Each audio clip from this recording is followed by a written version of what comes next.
Developed country है। Even अगर मुझसे कोई पूछता है कि आप, हर किसी का होता है ना कि आप यार मैं इंग्लैंड जाना चाहता हूँ, या मैं LSA जाना चाहता हूँ, या मैं लंदन जाना चाहता हूँ, तो मैं तो लखनऊ देखना चाहता हूँ। मुझे तो वहाँ का सब कुछ और वहीं से है, तो उसमें सकता है जब हम इंडिया को दुश्मन की निगाह से नहीं, हम उसको उस्ताद की निगाह से देखेंगे कि इंडिया ने किन चीज़ों पर उजागर किया। पिछले 75 सालों में देख लें, पाकिस्तान में 20 सालों के अंदर कोई 3-4 तो मार्शल लॉज आपके आ गए हैं, और हर बंदे को यहाँ पे नाउजुबिल्ला खुदा बनने का शौक है ना। मेरा तो फेवरेट डर क्या है, ऑन पेपर जो है हम उनसे बहुत पीछे हैं, हाँ लिटरली हम बहुत पीछे हैं। लेकिन बीइंग अ पाकिस्तानी और बीइंग अ पैट्रियट जो है, मैं इस चीज़ को वैसे एक्सेप्ट करते हुए मुझे थोड़ा सा फील होता है। लेकिन रियलिटी यही है कि हम ऑलमोस्ट सारे सेक्टर्स में इंडिया से बहुत। का नाम? अली राजपूत। अली, आपको पता है कि लुई इंस्टीट्यूट हर साल लिस्ट जारी करता है, रैंकिंग जारी करता है एशिया की जो है ताकतवर कंट्रीज़ की। अब आपको पता है जो हमारा हमसाया मुल्क भारत है वो अमेरिका, चीन और जापान के बाद चौथे नंबर पर आया है। क्या कहेंगे आप इस हवाले से? और पाकिस्तान की अगर हम बात करें तो पाकिस्तान जो है वो 15वें रैंक पर है और इंडिया चौथे रैंक पर। मतलब हमारे दोनों मुल्क एक साथ साथ हैं, बॉर्डर लगता है, हमें माँ जाए कहा जाता है, हमसाए कहा जाता है, लेकिन इंडिया चौथे रैंक पर और पाकिस्तान 15वें रैंक पर। इतना बड़ा फ़र्क क्यों? फ़र्क इस वजह से क्योंकि जो भारत की जो गवर्नमेंट है वो उनके अवाम के साथ मुखलिस है। हमारी गवर्नमेंट जो है वो अवाम के साथ मुखलिस नहीं है। यहाँ पर ये मामला है कि एक मिडिल क्लास या गरीब के पास खाने को पैसे नहीं है, लेकिन अभी हाल ही की बात है कि अगर कोई बाहर का ब्रांड यहाँ पर कॉफ़ी की एक शॉप ओपन करता है अपनी ब्रांच, तो 5 से 6 करोड़ का रेवेन्यू एक दिन में हो जाता है। तो ऐसा तो नहीं है कि पैसा नहीं है, लेकिन पैसा बाहर से आ रहा है क्योंकि वो लोग आउटसोर्स करते हैं। हम उनके लिए सस्ता पड़ते हैं, तो एज अ लेबर हम लोग अच्छे हैं। और जहाँ तक की बात है कि 15वें नंबर पर, तो मैं तो मतलब हैरान हूँ कि 15 पर भी है, वरना तो मुझे ऐसा लगा कि आपने 50 का है, तो फिर मैं हाँ मतलब अगर 15 पर है तो बहुत अच्छी बात है। और जहाँ तक कि कंपैरिजन की बात है तो इंडिया से बनता ही नहीं है कंपैरिजन। उसका रीज़न ये है कि मार्शल लॉ नहीं लगा। 35 साल तक आपको पता है कि किसने हुकूमत की है। और वहाँ की अगर बात की जाए तो वो जो गांधीज़म का प्रॉपर एक डोमेन वो लोग लेके चलें, तो वो उसी उस पर रहें, और उनकी आइडियोलॉजी बिल्कुल स्ट्रेट थी। अभी भी अगर आप देखें, ख़ास तौर पे जो मुझे बहुत ज़्यादा पसंद है केजरीवाल साहब, तो वो देखेंगे किस तरह के नए आइडियाज़ लाएँ। दिल्ली में उन्होंने प्रॉपर तरीके से जो है हुकूमत कायम की है, तो आई थिंक कि कंपैरिजन तो बनता ही नहीं है। जहाँ तक हमारी बात है, आप सॉल्यूशन पे आता हूँ कि किस तरीके से 15 पे 1 पे जाएगा।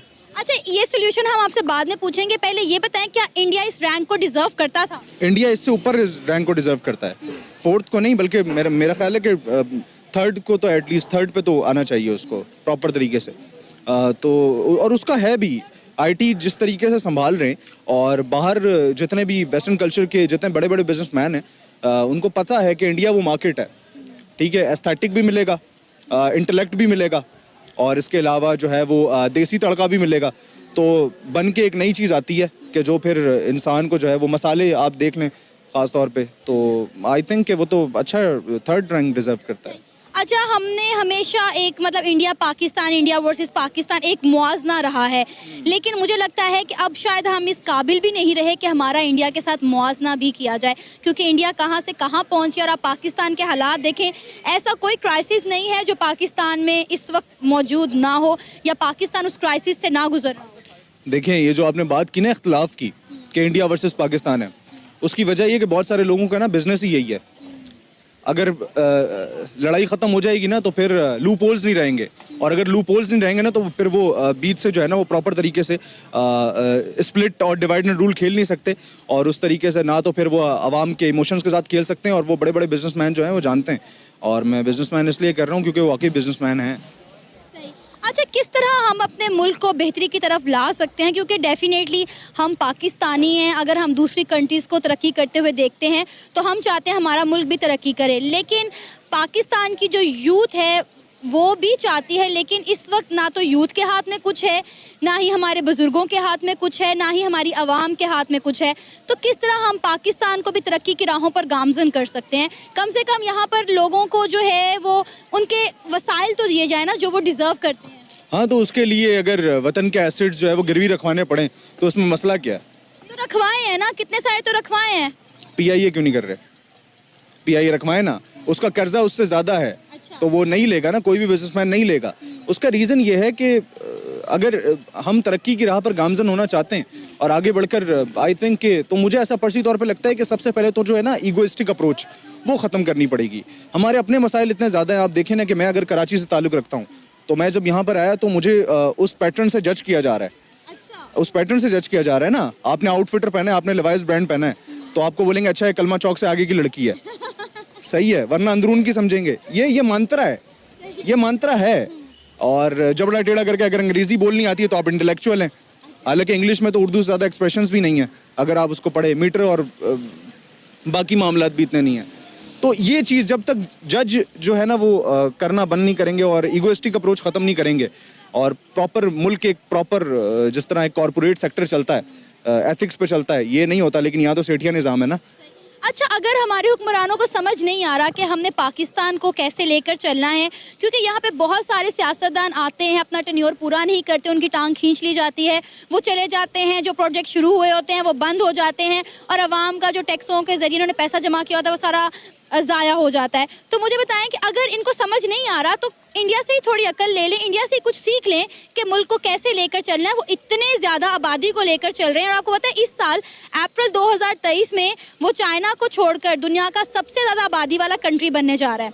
तो हम उनसे क्यों नहीं सीखते? अगर मुल्क को हमें नहीं चलाना आ रहा या हमें नहीं पता कि यहाँ के लोगों को, यहाँ के वसाइल को यूटिलाइज कैसे करना है। देखें, अगर सीख लेंगे तो फिर मिली नगमे कौन सुनेगा?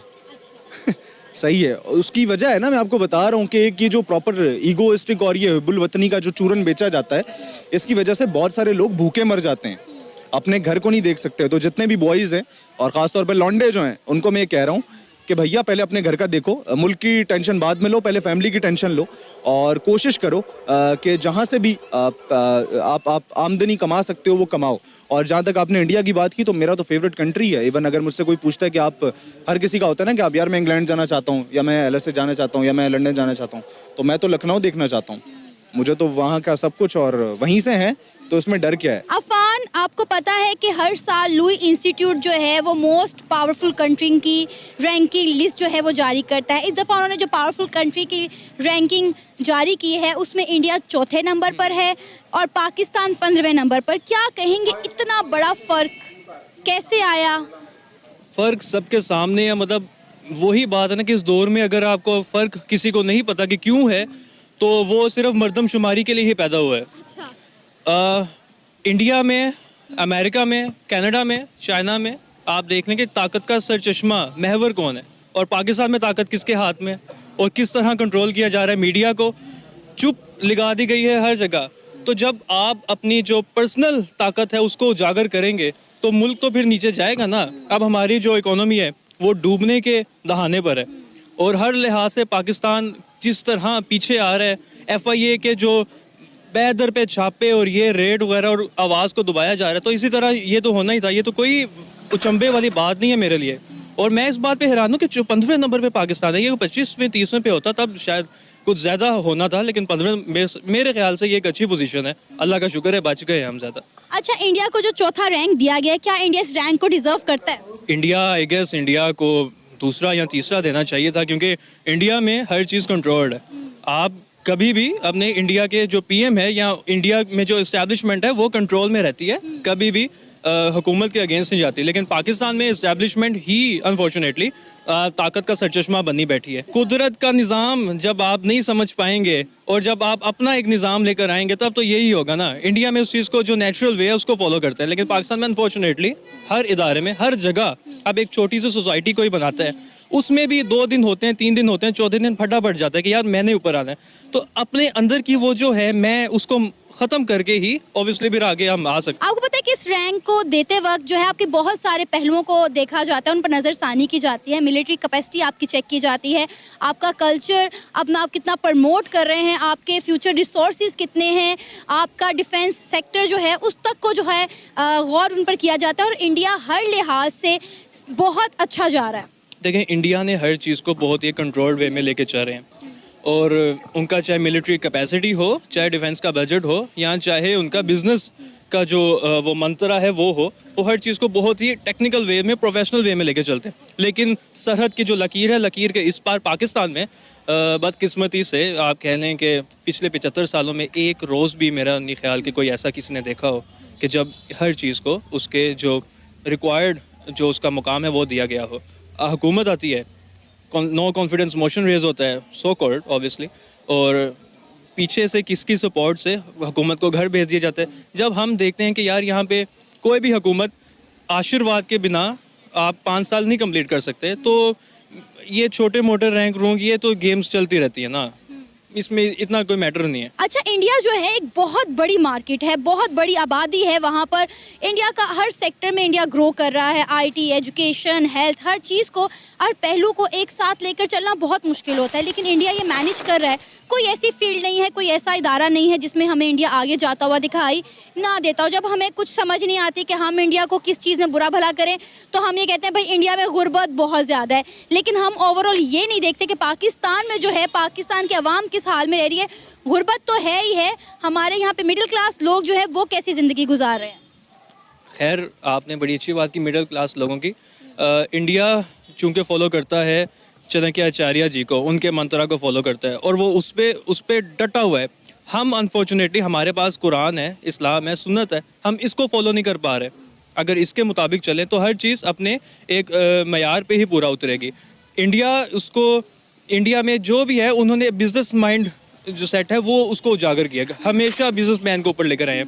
पाकिस्तान में सनतकार देखें कहाँ पिस रहा है, आप एक फैक्ट्री नहीं लगा सकते। IMF की शराइत इस कदर सख्त है ना कि IMF ये कहता है कि आपने 3 मरले का छोटा सा घर नहीं अलहदा बनाना, हाँ, लेकिन ये ज़रूर कहता है कि डिफेंस में 2 कनाल की कोठी जो है वो किराए पे ले लो। पाकिस्तान का ये हिसाब है। अब तो IMF ने पाकिस्तान को कह दिया कि अपना डिफेंस बजट जो है वो कम करें, उसमें कमी लेकर आए।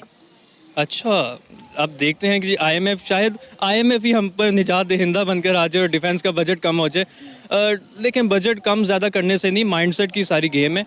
जब तक हम जहनी लिहाज से मैच्योर नहीं होंगे और इस चीज़ को समझेंगे नहीं, और खुद ही जो है इलामा इकबाल वाली खुदी, ये आजकल वाली खुदी नहीं, इकबाल वाली खुदी को उजागर नहीं करेंगे, तब तक ये कुछ भी नहीं होगा। ये सब कुछ ढकोंसले हैं, ये पहले भी 75 सालों में दिखाए जाते रहे हैं और अगले 75 साल भी हम सह लेंगे। ये कब तक इसी तरह चलता रहेगा? वो वक्त कब आएगा कि हम भी किसी अच्छे रैंक पर खड़े होंगे, अच्छी पोजीशन पर खड़े होंगे? वैसे तो हम बॉर्डर पर खड़े होकर इंडिया के साथ टांगे उठाने का मुकाबला करते हैं, लेकिन आपको पता है कि ये आजकल जो है इकॉनमी की वॉर है, तो हम इस वॉर में जो है कब हिस्सेदार बनेंगे? क्योंकि अभी तो हम वॉर का हिस्सा भी नहीं है ना। देखें, अल्लाह का शुक्र है कि बॉर्डर पे जो वो टांग उठाने वाली परेड है उसमें पाकिस्तान हमेशा ऊपर होता है, और मुझे यकीन है कि क़यामत तक ही वो परेड हमसे कोई नहीं जीतने वाला, आप उसकी टेंशन ना लें। हाँ,